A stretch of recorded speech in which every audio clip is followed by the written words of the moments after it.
एक 60 साल की महिला से दो लड़के जबरदस्ती संबंध बना रहे होते हैं। महिला बेचारी गिड़गिड़ाती है, हाथ जोड़ती है कि छोड़ दो मुझे, ये सब गलत है, मैं तुम्हारी माँ की समान हूँ। लेकिन लड़के जो होते हैं वो नशे में चूर होते हैं, गांजा पिए रहते हैं, उनको कुछ भी समझ में नहीं आता है। और बारी बारी दोनों लड़के उस महिला के साथ, जो बूढ़ी महिला रहती है उसके साथ में संबंध बनाते हैं। और लास्ट में जो नहीं होना रहता है वही होता है। उस बूढ़ी महिला की वहीं पे डेथ हो जाती है, वहीं पे मौत हो जाती है। तो चलिए पूरी कहानी को बताएंगे, वो महिला कौन थी और ये लड़के कौन थे। उससे पहले आप लोग से रिक्वेस्ट करेंगे, अगर आप हमारे चैनल पे नए हैं तो चैनल को सब्सक्राइब, लाइक, शेयर कर लीजिए ताकि अगला वीडियो सबसे पहले आप लोगों तक पहुंच सके। चलिए कहानी को शुरू करते हैं। कहानी चेन्नई की है। चेन्नई सिटी से लगभग 100 किलोमीटर दूर एक छोटा सा गांव रहता है जो जंगलों में बसा रहता है। अक्सर वहाँ की महिलाएं, वहाँ की लड़कियाँ, वहाँ के लड़के सिटी में आया करते थे कोई न कोई सामान लेने के लिए। लेकिन ज़्यादातर महिलाएं वहाँ से अपना लेडीज सामान लेने के लिए चेन्नई सिटी में आया करती थी। और बहुत ही एक पॉपुलर शॉप थी, उसी शॉप पे वो आती थी। एक बार ऐसा हुआ कि सब लोगों ने, जितने भी उस गांव की महिलाएं थी, लड़कियां थी, सब लोग शॉप वाले से बोले कि भैया आप एक काम कर दीजिए, आपको जितना पैसा और चाहिए ऊपर से भाड़ा का हम लोग दे देंगे, लेकिन आप हफ्ते में कम से कम एक बार या दो बार किसी को भी हमारे गांव में सब सामान लेके भेज दीजिए। जिसको जो लेना रहेगा ले लेगा, और अपना आप किराया भाड़ा उसमें ही 5 रुपया 2 रुपया एक्स्ट्रा करके जोड़ लेना। क्योंकि हम लोग वहाँ से इतना दूर आते हैं, बस नहीं मिलता है और बहुत ज़्यादा पैदल चलना पड़ता है। और आप लोग तो सिटी में रहते हैं, यहाँ से कोई भी भाड़ा करके आप जा सकते हैं और 2 घंटा 4 घंटा में आप लोग वापस आ सकते हैं। दुकानदार भी सोचता है कि अच्छा है, क्योंकि मेरा भी तो कुछ फ़ायदा हो जाएगा, और ये लोग भाड़ा देने के लिए भी तैयार हैं। बाद में दुकानदार एक लड़की और एक लड़के को भेजता है, बोलता है कि जाओ हफ्ते में एक बार दो बार तुम लोग उस गांव में जाओ और सामान को बेचो। अब सामान बिकने लगता है, खूब अच्छा प्रॉफिट होने लगता है। अब सिटी से हर दिन कोई ना कोई एक गांव दो गांव, एक गांव दो गांव जाया करते थे। बाद में वो एक ऑटो ले लेता है, और ऑटो में ही एक लेडीज और एक जेंट्स और भी एक आदमी ड्राइवर, तीनों मिलके जितना भी सामान रहता है गांव गांव में घूम घूम कर बेचने लगते हैं। अब बेचारी जो वहाँ की जो लोकल रहती हैं, जो थोड़ा थोड़ा सामान बेचती हैं घर से लाके, उन बेचारों का धंधा ही बंद हो जाता है। वो बेचारे करे तो क्या करें, क्योंकि ये सिटी से लेके जाता है तो सस्ते भी सामान देता है और महंगे भी सामान देता है।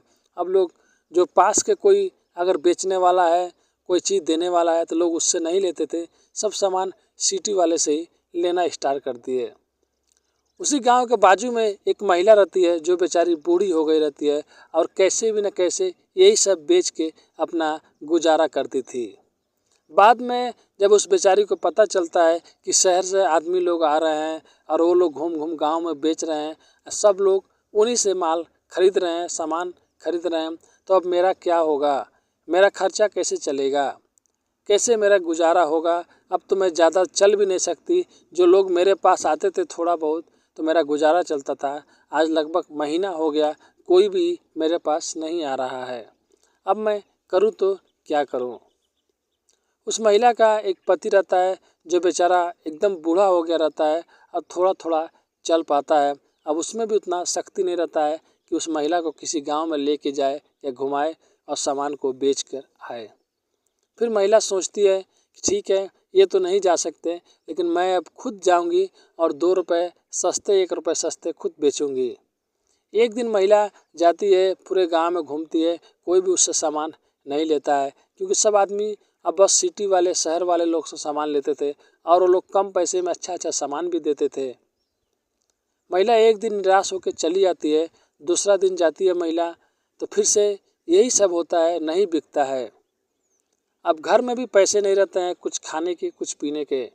तीसरे दिन जब महिला आती है उधर से, लगभग उसके पास थोड़ा अच्छे पैसे रहते हैं। पति भी बहुत खुश होता है। उस दिन वो महिला आती है तो खाना बनाती है और अपने पति को भी खाना परोसती है और अपने भी खाना खा के और उस दिन ज़्यादा कुछ अपने पति से बात नहीं करती है, चुपचाप जाकर वो महिला सो जाती है। अब सोने के बाद फिर सुबह होता है, फिर से अपने सर पर टोकरी उठाती है और फिर निकल जाती है। ऐसे कर करके लगभग 1 महीना गुजर जाता है। किसी न किसी दिन थोड़ा बहुत पैसे वो महिला ज़रूर लेके आती थी। उसका पति एक दिन पूछा कि ये बताओ, पहले तो तुम्हारा सामान नहीं बिकता था, अभी तुम्हारा सामान कैसे बिकता है? और मैंने देखा है कि तुम जितना सामान लेके जाती हो उतना सामान लेके आती हो, तो तुम्हारा सामान बिकता कहाँ है? और सामान जब बिकता नहीं है तो तुम्हारे पास पैसे कहाँ से आते हैं? वो महिला बात को घुमा देती हैं, आपको नहीं मालूम, उसी में से थोड़ा बहुत सामान बिक जाता है, मैं बेचती हूँ तो मेरे को मालूम है कि आपको मालूम है। अब वो बूढ़ा आदमी भी अपनी पत्नी को कुछ नहीं बोल पाता है, बोलता हाँ सही है सही है। एक दिन वो बूढ़ा आदमी उसको सामान सब देखता है, जितना भी सामान है, और उसको देखने के बाद उसको बोलता है ठीक है तुम जाओ। उस दिन वो जाती है तो शायद उसको एक भी सामान नहीं बिकता है और उस दिन वो बेचारी पैसा भी नहीं लेके आती है। उस दिन उसका आदमी फिर से रात में पूरा सामान चेक करता है, पूरा सामान रहता है, लेकिन जब दूसरे दिन वो महिला जाती है सामान लेकर, तब शाम हो जाता है, 8 बज जाता है, 9 बज जाता है, वो महिला वापस घर नहीं आती है। सुबह होता है तब ये जो बूढ़ा आदमी उस महिला का पति रहता है, वो जाके 1-2 लोगों से बोलता है कि थोड़ा हमारी पत्नी को ढूंढ दीजिए, वो कल सुबह में गई सामान लेकर, हमेशा तो 4 बजे तक 3 बजे तक आ जाती है, लेकिन आज क्या हुआ है, सुबह हो गया नहीं आई है। कुछ लोग होते हैं बोलते हैं कि चुप हो जाओ, शांत हो जाओ, कहीं पे होगी चली आएगी। पूरा दिन बीत जाता है। शाम के टाइम अचानक खबर आती है कि एक महिला बाजू वाले गांव के एक थोड़ा सा जो जंगल है उसी में मरी पड़ी है और उसके साथ में बहुत गलत हुआ है। फिर बाद में कुछ लोग आकर इस आदमी को बताते हैं कि वो महिला कोई और नहीं, आपकी पत्नी है, और सामान भी वहाँ से गायब रहता है।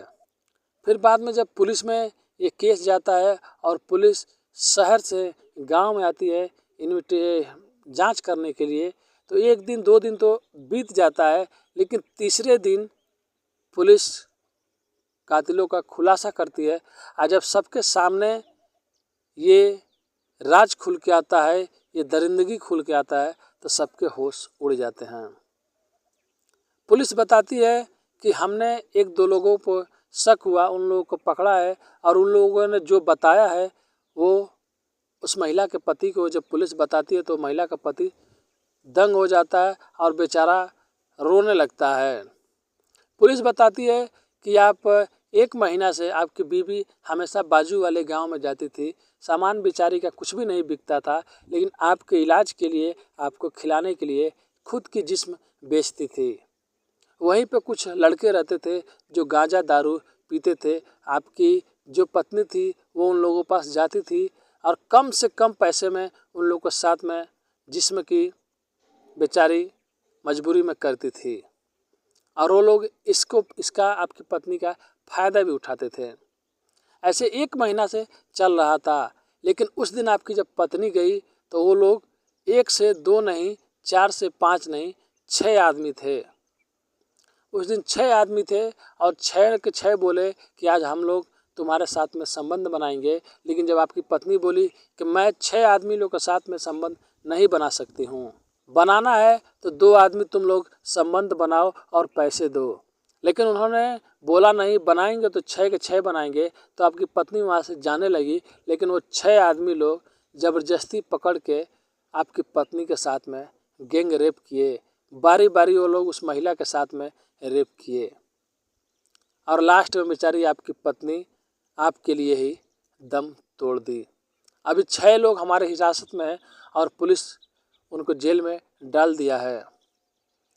इतना बात सुनना था, वो बेचारा बूढ़ा आदमी रोने लगता है कि हमारी पत्नी जिस समय कभी कभी झगड़ा भी करता था, अब बोलता था, वो हमारे लिए ही ये सब काम की, हमको बचाने के लिए की, और लास्ट में उसकी जान चली गई।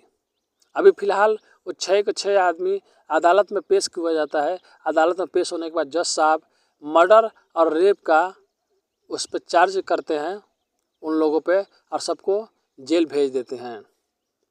और बाद में जज साहब वहीं से ही उस आदमी का, जो बेचारा बूढ़ा आदमी रहता है, उसका कोई भी सरकारी सामान पैसे नहीं मिल रहा होता, यानी कि पेंशन उनसे नहीं मिल रहा होता है। वो एक जो बड़े जिम्मेदार एक आदमी रहता है, उस आदमी को बोलते हैं कि तुम इनका जल्द से जल्द सब चीज़ बनवा दो ताकि कुछ भी पैसा महीने का पेंशन मिले जिससे इनका गुजारा हो सके। फिलहाल अभी वो बूढ़ा आदमी बेचारा अभी भी जिंदा है और पैसे मिलता रहता है और उनकी ज़िंदगी अभी भी कट रही है, लेकिन उनके लिए एक महिला की जान चली गई। और वो दरिंदे लोग कैसे थे, जो एक बूढ़ी महिला की, बूढ़ी एक माँ की ज़बरदस्ती वो लोग फ़ायदा उठाए और मार दिया।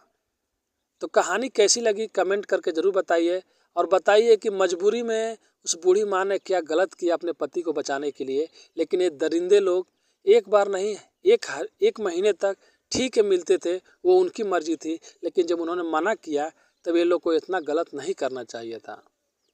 दुनिया में आज भी ऐसे ऐसे हैवान लोग हैं जो दारू नशा और गांजा पी लेते हैं, तो उनको ये नहीं समझ में आता है कि हमारे सामने हमारी माँ है कि हमारी बहन है कि क्या है। बस उन लोग को वही दिखता है, हैवानियत। तो ऐसे लोगों से बचिए और अपने फैमिली को बचाइए। अगर आप इस चैनल पर नए हैं तो चैनल को सब्सक्राइब, लाइक, शेयर कीजिए।